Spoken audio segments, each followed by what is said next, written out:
porque esse é o país que a gente vive, esse é o país que a gente tem as nossas empresas, né? Não só aqui o Ações Garantem, está todo o nosso capital investido, mas também os nossos investimentos em bolsa. E se a gente acreditasse que isso aqui teria potencial de virar uma Venezuela da noite para o dia, obviamente a gente não estaria investindo por longo prazo, porque isso aqui é um jogo de longo prazo.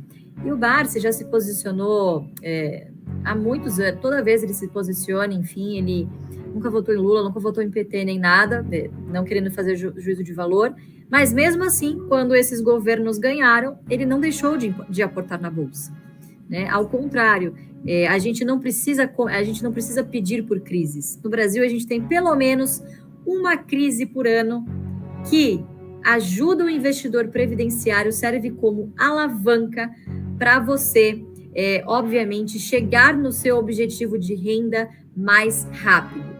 Então, quem consegue extirpar, eu sei que é muito difícil, pessoal, a gente não deixar as nossas emoções nesse momento, imagino que estão muito afloradas em todo mundo, com essa polarização. Quando você consegue deixar isso de lado e você consegue seguir religiosamente a sua estratégia, independentemente dos ruídos políticos que estejam acontecendo ao seu redor, as suas chances de serem melhor sucedidos em relação a outros investidores é muito maior. Eu vou pegar um exemplo para vocês.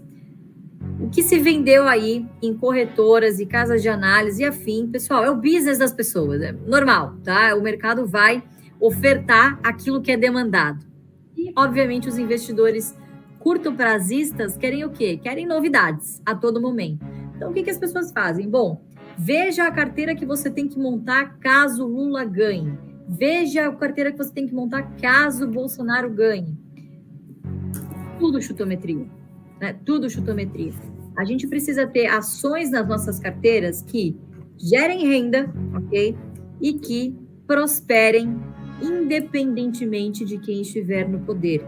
Nós temos empresas que são centenárias, o nosso Ibovespa é jovem, tem cerca um pouquinho mais de 50 anos, então a gente tem empresas que, apesar deste pouco tempo, 50 anos é a amostra que nós temos, são empresas que passaram por momentos tão turbulentos quanto que nós estamos passando hoje.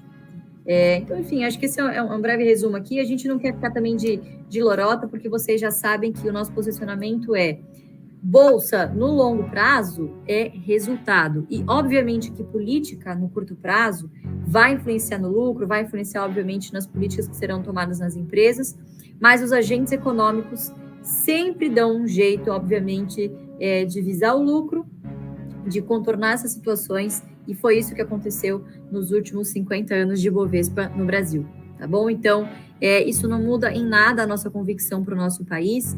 Third time that Warren and I have seen our... This is the third time that Warren and I have seen our holdings in Berkshire go down, top tick to bottom tick by 50%. I think it's in the nature of long-term shareholding. In fact, you can argue that if you're not willing to react with equanimity to a market price decline of 50%, 2 or 3 times a century, you're not fit to be a common shareholder and you deserve the mediocre result you're going to get. Esse é o Charlie Munger, pessoal, o sócio do Warren Buffett. Tem mais um vídeo curtinho aí, né, Lucão, para colocar ou não? Se tiver, você pode colocar aí para a gente ver. Do Warren Buffett. Vamos lá. You do not want to have a political view in investing. If you'd done that through these 77 years, you'd have missed out on a lot of the party. É isso aí. A gente começou com esses vídeos, pessoal, justamente para trazer essa tranquilidade dos cabelos brancos aqui para vocês, tá bom? Né? Então, é exatamente sobre isso que o Warren Buffett falou nesse vídeo. É algo do tipo, mesmo se você soubesse o futuro e você se preocupasse com todos os movimentos políticos nesses últimos 70 anos, você teria perdido excelentes oportunidades na Bolsa, tá? Então, a gente não está falando para vocês serem alheios à política, isso é impossível, né? Faz parte do nosso dever como cidadãos, mas, no longo prazo, essa importância acaba se dissipando, pessoal. Lembrando que o longo prazo é uma somatória de pequenas decisões que você toma no curto prazo, tá bom? Então, foquem no que vocês conseguem controlar, o que vocês, que não é muita coisa. preço, as suas emoções e a qualidade das empresas que vocês têm na carteira de vocês. Até para vocês verem que bizarro isso, eu peguei historicamente os últimos 2 anos eleitorais, então 2014 que deu Dilma e 2018 que deu Bolsonaro, e fui ver o que aconteceu nesses pregões subsequentes ao segundo turno. Então hoje estava todo mundo jurando de pé junto, e aqui eu faço até né, achei que ia cair mais do que caiu hoje, infelizmente, né, nós barcianos a gente sempre torce por uma queda para poder comprar mais, não foi o que a gente viu, com algumas exceções como Taurus, Banco do Brasil, Petro, algumas ações em especial que estão em 2014, em que a gente tinha uma situação econômica não muito favorável, e a gente já vinha vindo de um ciclo muito complicado institucionalmente, né? A gente teve uma abertura de pregão mais ou menos no 0 a 0, que ao longo da manhã passou a ser uma queda de 6%, tá? E ao longo da tarde foi se dissipando e acabou fechando com uma queda de apenas 2,77%. 2018, né, que esperava-se que fosse uma reação imediata, muito positiva, né, porque foi um resultado um tanto quanto inesperado e não previsto pelas pesquisas. Então, a mesma coisa, um pregão que começou mais ou menos xoxo, depois no meio da manhã mais 3%, depois à tarde virou para o negativo em menos 3% e acabou fechando em menos 0,2,2%, tá? Então, tentar prever o futuro já é a gente não sabe o que vai acontecer no final do ano. Tentar prever o que vai acontecer em um pregão, pessoal, as suas chances, elas não estão a seu favor. Você tem uma chance de 50-50 de você acertar ou de você errar. Então, sim, a gente gosta muito de jogar a favor das probabilidades, né? E as probabilidades estão ao nosso favor no longo prazo. Bom, isso aí, então, Lu. A gente vai parecer uma vitrola quebrada aqui, mas é uma oportunidade excelente da gente pegar um momento histórico do país em que os ânimos estão aflorados e tentar plantar uma sementinha na cabeça de vocês de que o mais importante quando a gente está olhando para a Bolsa é focar na renda, focar no longo prazo e naquilo que a gente pode controlar. Preço, nossas emoções e a qualidade das empresas que estão na nossa carteira. Sempre tive que votar no menos pior, e eu sei que o Barsi sempre fala isso também. Infelizmente, no Brasil, a gente acaba tendo que tomar essa decisão, mas uma coisa é certa num regime como esse: uma hora, o seu candidato preferido ele não vai ser eleito, e a gente tem que aceitar isso com naturalidade. Agora, o que não pode acontecer, e isso fica muito claro, né, no vídeo aí do Buffett e do Munger, é que a gente não pode ter uma carteira para cada situação. Agora Lula está na frente da pesquisa, muda toda a carteira, bota a carteira Lula. Não, agora Bolsonaro passou, muda toda a carteira, vai carteira. Não existe isso, pessoal. A minha carteira, a da Lu, a do Fabião, a do Jean, ela vai ser muito parecida para qualquer governante que estiver aqui. Por quê? Porque a gente acredita que essas empresas são imunes e não dependem do governo para prosperar. Essas empresas, muitas vezes, elas têm um risco de calote menor que o risco do próprio país. Então, elas vão prosperar no longo prazo. E é para isso que a gente está preparado. Vamos falar um pouco mais sobre isso ao longo aqui do nosso bate-papo hoje. Jean, quer mostrar um pouquinho dos gráficos que você preparou? E eu acho que são muito legais para esse momento. Vamos fazer o seguinte antes. Vamos passar o vídeo do Luiz Alves, que vai de encontro exatamente à ideia desses gráficos. Vamos lá, Lutron? Passa ele, por favor, primeiro. Conversa de inflação, esquece a conversa de política. Quem será o presidente? Isso não interessa. Qualquer um que for presidente, pouco vai mudar para a Bolsa. Só os ruídos. Os ruídos serão muito grandes, a volatilidade, portanto, será maior. O estômago tem que aguentar mais do que aguentaria num tempo normal. A Bolsa não tem nada a ver com o crescimento do país, não tem nada a ver com o crescimento de PIB, não tem nada a ver com inflação, não tem nada a ver com juros, não tem nada a ver com nada. A Bolsa tem a ver com ciclos da economia mundial. Todos esses ciclos indicam que a Bolsa deve subir e muito. E o pessoal fala, mas imagina, vai começar a cair a Bolsa Americana. Faz parte da receita que a Bolsa Americana caia. Se a Bolsa Americana não cair, a nossa Bolsa não vai subir.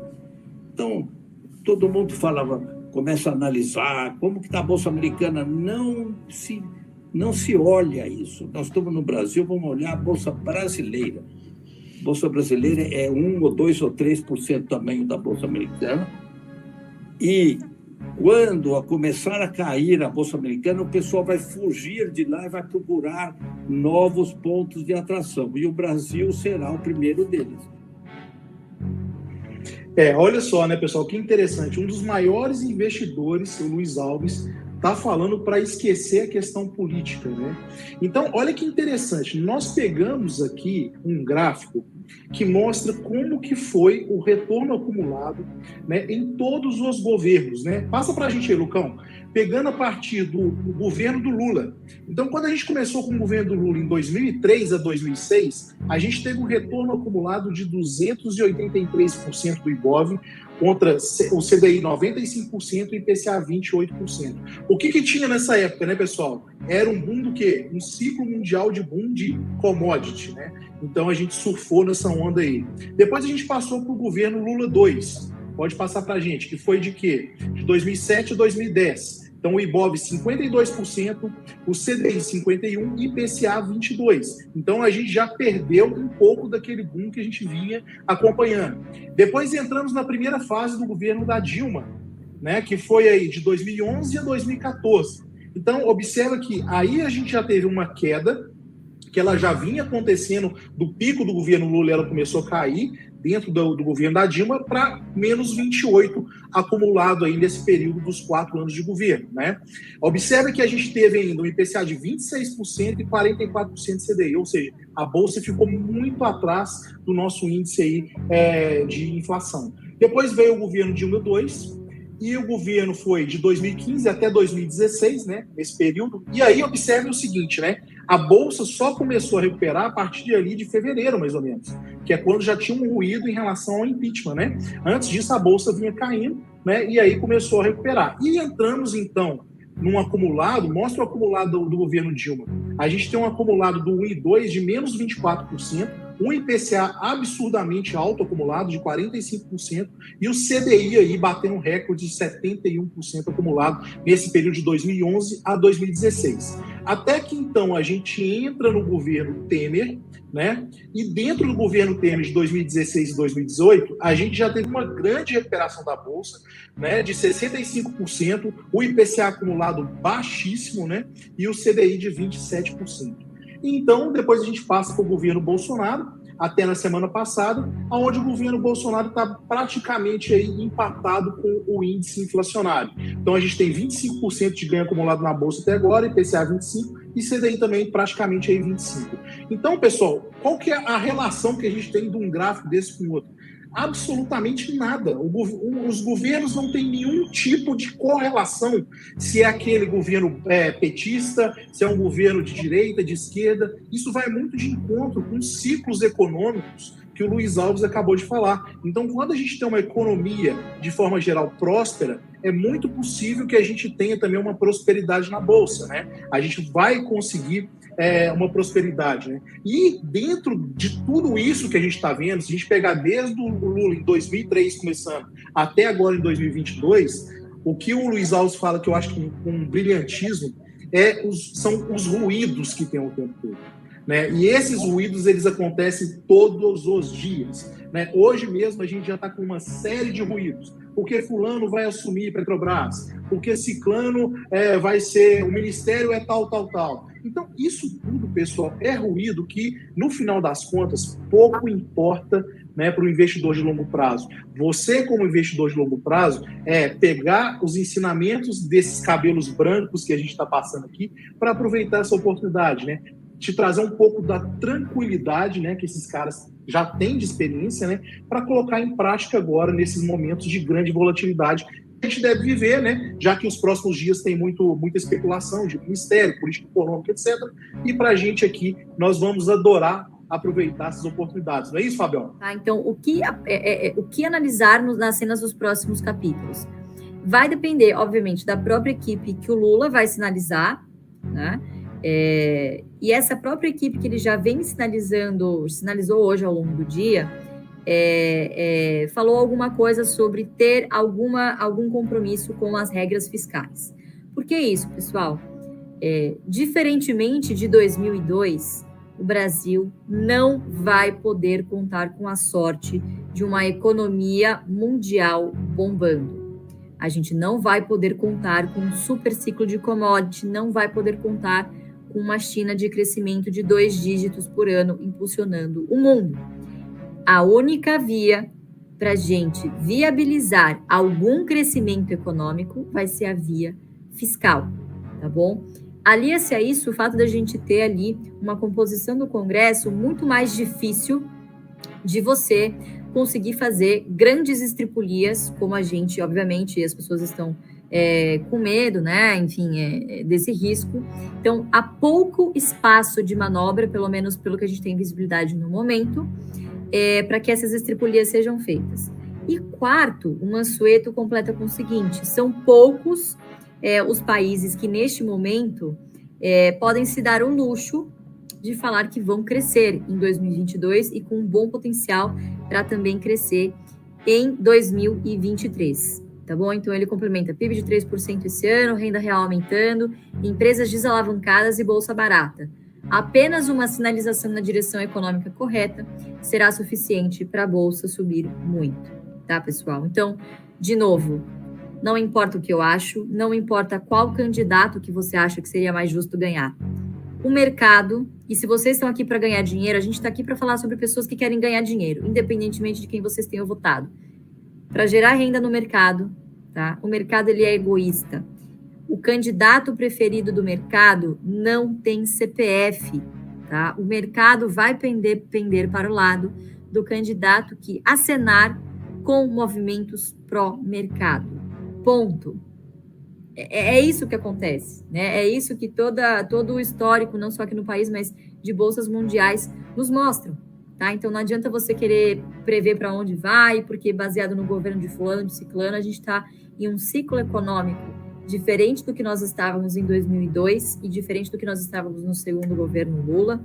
Então, eu acho que a gente pode, por enquanto, obviamente, tudo pode mudar, né? A gente, obviamente, vai ter uma bolsa mais volátil daqui para frente, mas quanto mais estabilidade, mais o mercado vai começar a precificar o que realmente importa, que são sinais que é bolsa desalavancada, PLs baratos, tá? E boas empresas com seu caixa fortalecido, operações fortalecidas, e é para isso que, de novo, parecendo uma vitrola quebrada, é para isso que a gente importa. É isso que o mercado olha e é isso que importa no longo prazo para a gente e que vai determinar a nossa renda e a nossa rentabilidade, tá bom? Tem o videozinho do Barsi aí para mostrar para a galera? Vambora. Eu tenho absoluta segurança, por todas as eleições que eu tive a oportunidade de participar, que o período de eleições ele gera muitas oportunidades. E não há dúvida que essa eleição vai gerar também muitas oportunidades. Talvez até muito mais do que outras oportunidades, né? Do que outras eleições. Mas a gente tem que estar atento, pensar muito bem, pensar como um patriota, pensar aquilo que nós desejamos para o nosso país, entendeu? E ver até agora o que cada um desenvolveu, o que cada um construiu e os reflexos dessa construção na nossa economia. Pessoal, esse é o Barsi, tá? Esse é o Barsi.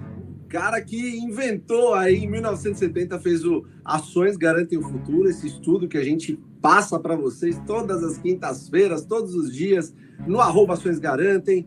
Esse senhor que falou aí, cara, ele sobrevive na bolsa e ganha muito dinheiro na bolsa, principalmente nesses momentos turbulentos, onde ele acaba comprando cada vez mais empresas. Só que é o que a gente sempre fala aqui, né? Você não vai conseguir viver de dividendos do dia para a noite. Isso é algo que você vai construindo com o passar do tempo. Você vai sempre comprando mais boas empresas, ações de bons negócios, vai pegando esses dividendos e vai reinvestindo. É a famosa bola de neve, ela vai acontecendo conforme o passar do tempo.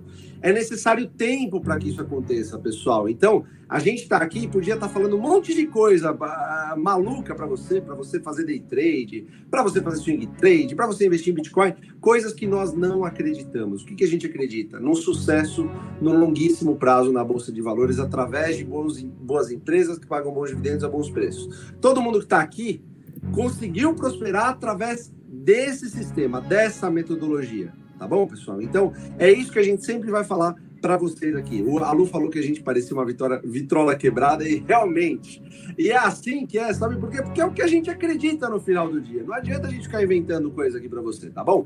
Então, esses momentos são excelentes para que você compre, aproveite boas oportunidades, para que você possa dar um futuro mais tranquilo, mais interessante para você e para toda a sua família. Isso é possível, a gente está aqui. É provável, a gente tá aqui para falar isso para você, tá bom? E a gente tem um outro vídeo aqui também. Tá muito legal essa live aqui, né, pessoal? Eu achei bacana, porque a gente pegou vários trechos de vídeos aqui de investidores parrudos, aqueles de cabelos brancos, para mostrar para você o que eles estão fazendo na Bolsa de Valores nesses momentos de incerteza. E é nesses momentos que a coisa acontece. Então, ó, seguinte, Lênio Parisotto, vamos embora. Vai lá, Lucão. A mensagem é uma mensagem de otimismo. Nós estamos num Brasil que, apesar de todos os problemas que convive com tantos governos que tentam quebrar o país e não conseguem, né? Então, a gente torce que vai melhorar em algum momento, né? Na nossa passagem sobre a terra aqui, a gestão desse país, que é um país altamente muito competitivo, um monte de produtos, tem uma etnia boa, sabe? A gente precisa um pouco de condução um pouco melhor que o resto, como empresários ou como investidores, a gente sabe fazer, certo? Então, as pessoas que estão nos ouvindo, em primeiro lugar, obrigado pelo tempo que vocês dispuseram com estar com a gente, mas lembre-se de uma coisa: segredo do juro composto, que são os dividendos, que compram mais ações, que geram mais dividendos, e não tem idade para começar. Não adianta. Claro, evidentemente, quanto mais cedo começar, a coisa se torna mais fácil, né? Mas tem que, em primeiro lugar, salvar algum para começar a investir eu vou trocar o nome, viu, Bárcio? Você sugeriu em renda fixa, né?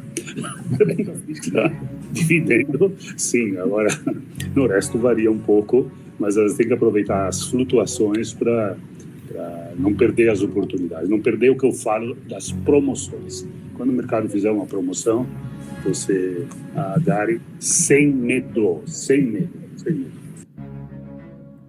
É isso aí, outra voz da experiência aqui, pessoal. Olha quantos investidores, os maiores investidores do Brasil e do mundo, né? Parisotto, Charlie Munger, o Warren Buffett, o Barsi, o Arnaldo. Pessoal, pessoas que já passaram pelos períodos mais turbulentos da história estão aqui, a gente reuniu aqui, fez questão de reunir aqui um dia depois de um período que é um período turbulento, geralmente, que é a Bolsa de Valores, que são as eleições, justamente para você ver que a Bolsa acontece todo dia, tá? A Bolsa está lá todo dia para você se aliar a essas boas empresas, né? Então, nos dias que você tem uma queda violenta, você tem uma oportunidade de comprar mais por menos. Lembre-se, dividendos pagam boletos. São os dividendos que vão fazer você viver sua vida da maneira mais tranquila possível, tá bom? Não são os altos e baixos do mercado.